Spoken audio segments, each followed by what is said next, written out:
Well, since we got here to St. Petersburg, I've been in a good mood. I'm optimistic about this track. Won here a lot of times, led both races last year in the Kpax Volvo. Had the pole for the second race, so got a great history here in St. Pete. In practice, I've been happy with the car. The handling keeps getting better. Will Moody, our engineer, has improved it every time. And the braking is good. It's really the best it's been in a long time. I'm happy about the braking of the car. We've got some new pieces working there. And we had some engine management issues, trying to get the engine to run just right. And it's a Volvo 5-cylinder in there with a whole lot of racing parts on it. The engine management is all race parts. And it's got a giant turbo. And last night, a lot of issues were cleared up. The crew worked late, figured that out. It was a tough schedule here because we've got late practice sessions and then early practice sessions. So the only time to work on the car is overnight. Anyway, we came into qualifying. I was really pretty darn optimistic. Car ran much better, way more power, instantly a lot faster. And I was really hoping for a lot, but I ended up with a little disappointed. I felt like I had gone a lot faster than I did. I hate when that happens. The pit stop we made was used to the advantage of Will Moody to make an adjustment to the car. It got even better. I went back out, felt like I was going really fast, and then we had still one leftover issue where the car would miss a little bit pretty much every lap. And finally that just turned into a real problem, and we had to pit the car on that last lap of mine.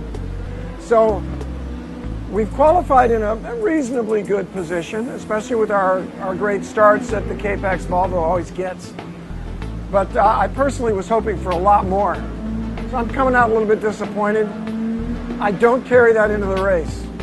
By the time I'm putting my helmet on the starting grid, it's a whole new world. It's kind of that ADD thing. Whatever happened a minute ago goes by pretty quick as soon as I'm getting back in the car. But in the in-between, I don't feel so good.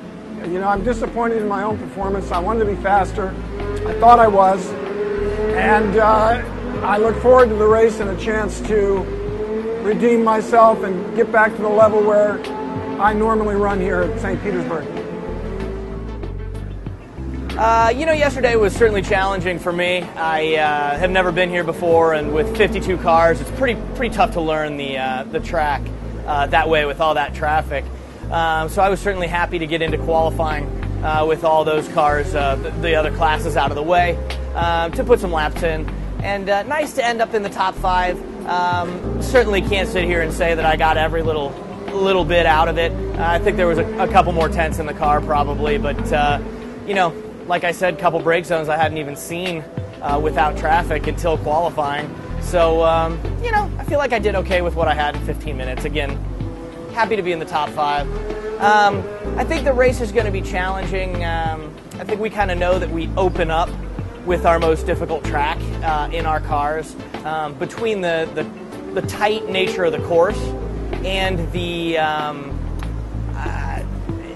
just overcrowding, really, with 52 cars. It's extremely difficult in our cars because of the size and the nature of the power delivery to deal with those two things. Very good cars on their own, very quick cars, but if there's anything that causes your pace to be dictated for you, they can become very challenging. And I'm certainly, everybody knows these cars are awesome on the start. Hopefully I can get a couple positions there. And then, I'm anticipating a bit of a defensive race once we get into the touring cars. But, boy, with the amount of cars there are here, the amount of potential for crashes, you never know how much actual green running you're going to get. So with a good start, a good few opening laps, we could find ourselves in a nice position, and that's what I'm hoping for. But other than that, certainly enjoying being here and being back in the Volvo for 2012.